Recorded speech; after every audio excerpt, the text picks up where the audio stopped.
Today we're going to talk about music again because I have 5 albums for you that I think you should listen to. I'm going to start with the one that I would guess to be the most well-known, which is I'm not even going to try to say this, by Triptykon. Now, the band Triptykon is essentially a continuation, just in a more expanded version of what Celtic Frost started to become in the end, especially with their last album. Triptykon is that, but cranked up to 10. I think something you see quite a lot in metal is bands changing their music completely. And then the fans are gonna be like mad and they will start disliking the band. And there are a lot of bands where it's like, the first album or the first couple of albums are good and then something happened and they completely changed their style and it just doesn't work anymore.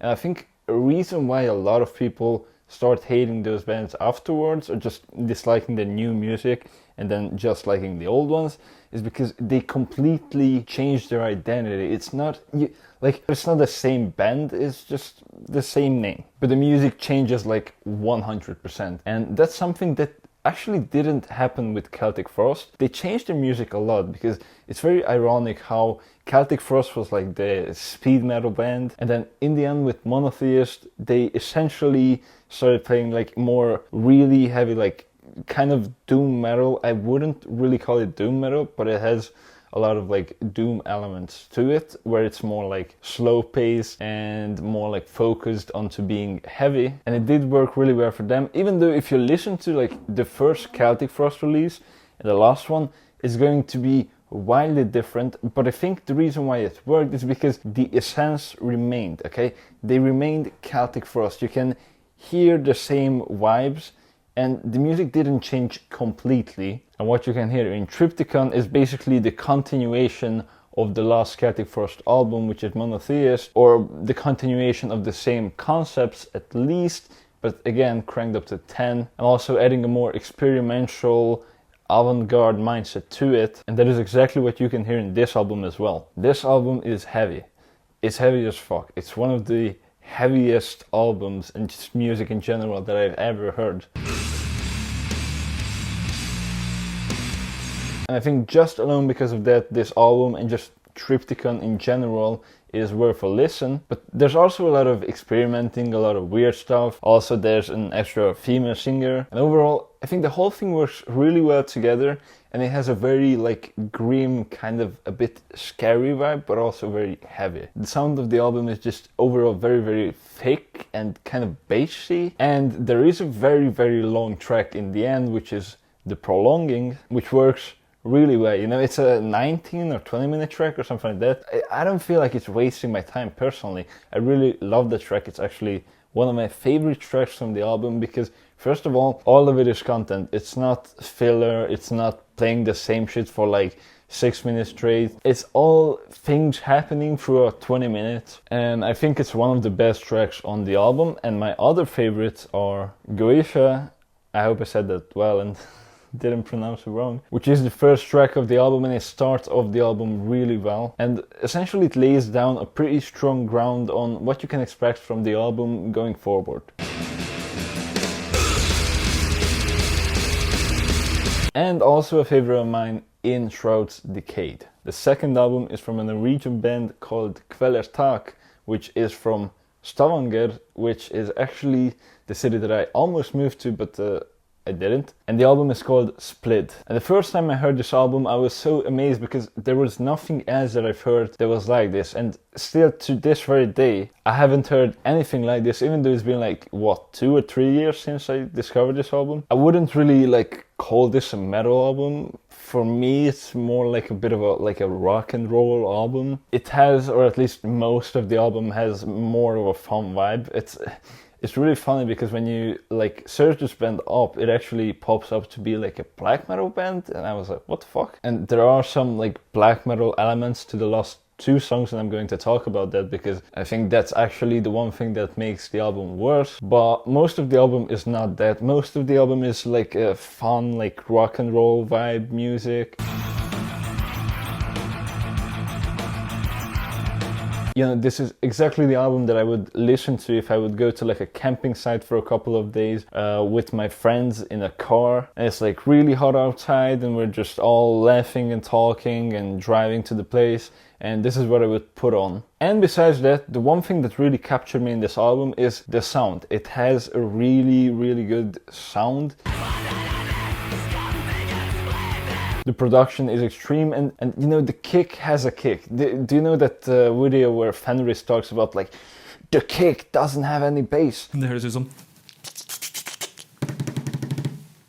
sånn høres bassrommet ofte ut.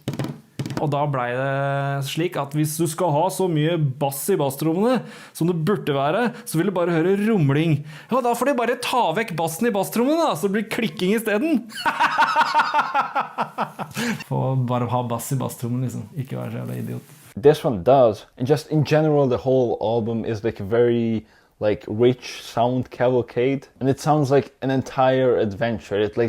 It fills up your headphones. It's a very well produced album, and that's also something that makes it a ton better. Now, probably the catchiest song on the album is Crack of Doom.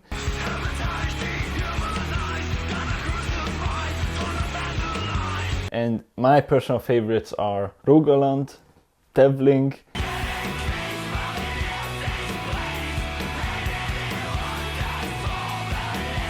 and Brotabran. Of course, I completely forgot to talk about the black metal elements in the last two songs when recording the video, so I'm going to talk about it now. It doesn't have its place in the album and it doesn't work for the band. Now, there are two songs that have these, they are the last two. It's Delirium Tremens and Vedbredden of Nihil. And in the first one, Delirium Tremens, it doesn't work at all.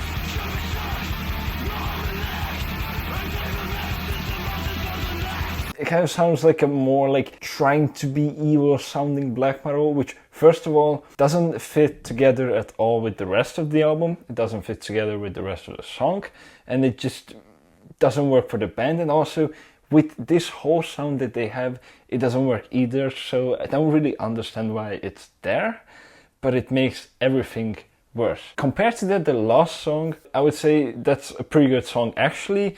There's a little like black metal experimenting there and blast beats, but it's not like a trying to like sound evil kind of riff. And also the rest of the song is just purely their own style, and I think that song works a lot better, but it's still like, why put it there? It doesn't really fit there that well. It's just not completely like terrible. The third album is from a Norwegian band called Hades, which then I think changed the names to Hades Almighty, because there was like another band that is also called Hades, and the album is Again Shall Be. Now, what this album does really well is present Viking metal. If somebody tells me that Viking metal doesn't exist and it's not a genre because it's only based on lyrics, I'm gonna show them this. I think this album is a perfect representation of that, and you can hear a lot of Bathory and a lot of Enslaved in this album, but they also kind of put their own twist to it, and I think that makes this album a timeless masterpiece. Now, I did look it up, and Enslaved was before this band, so I suppose that it was this band who took a lot of influence from Enslaved, and you can hear that especially on two songs, An Oath Sworn in Björkvin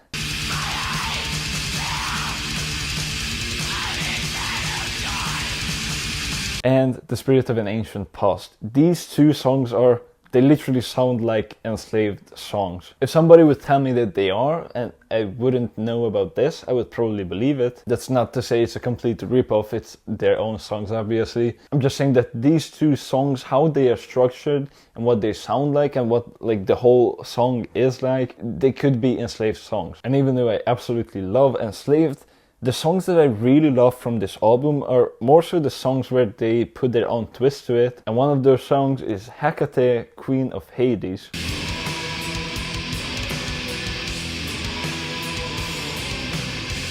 Another one is Bewitched, and I also really enjoy Again Shall Be and Unholy Congregation. The fourth album is from the Icelandic kind of punk band called Innvortis, and the album is Reykjavík Ömurleg. I'm gonna begin with the first song, which is one of my favorites from the album, which in my opinion gives a perfect start to the album, and it really shows you what you can expect from the album.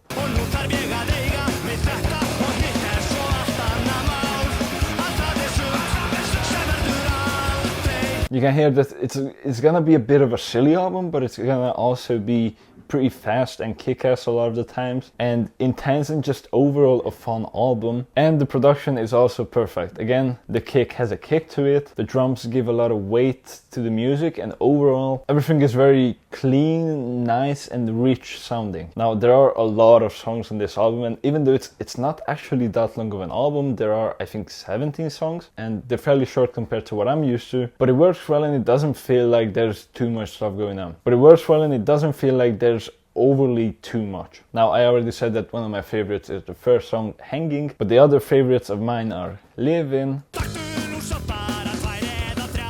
Hestar,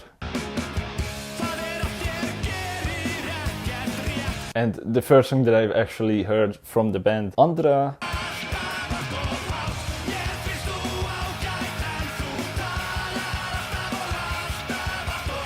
and also probably my favorite is Triptykon, which is like connected into the last song, which is Fint að búa þar sem ég bý. And the last album that I'm gonna talk about is one that pretty much since I discovered it is always on my mind, and we'll see how we will take the test of time, but I do think that this album will probably belong among my all-time favorites one day. And that is by Austrian black metal band called Abigor, and the album is Nachthymnen. This album is overall very interesting. It's really funny how always when I start to talk with somebody about metal, we start talking about like what we like, and they're like, oh yeah, so are you like a black metal guy? And I'm like, actually, I kind of hate black metal. Now, obviously, I don't hate black metal. I really love black metal. It's just that there's a lot of black metal that's shit. Oh my god, there's so much. And most of black metal is actually shit. Because it's just always the same shit, just worse and worse every time. That Dark Throne already did, like, what, more than 30 years ago? And there's a lot of unoriginal shitty black metal, and there's a lot of idiots making black metal. But also, I feel like every time there's an album that's like really brilliant and that I really love, it somehow always turns out to be black metal. So there is great potential in the genre, it's just most of it isn't that good. But Abigor is, because Abigor blends a lot of different elements into black metal. I especially really love the female singer because you know, it's not too much, it doesn't appear too much on the album. It's just the right amount, it's completely balanced. I think it gives a lot of vibe and a lot of extra to the album personally.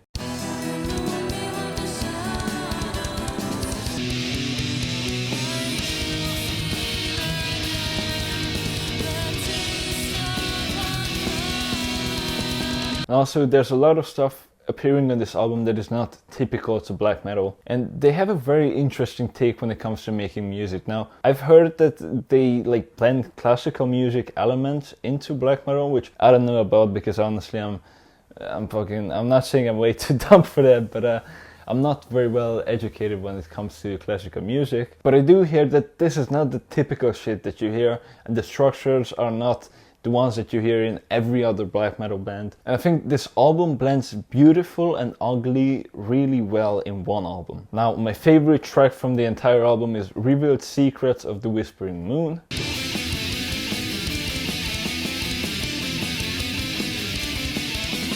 And my other favorites are Scars in the Landscape of God and As Astral Images Darken Reality. I hope you enjoyed this, and if you also like bodybuilding, click here to learn why your sets are trash.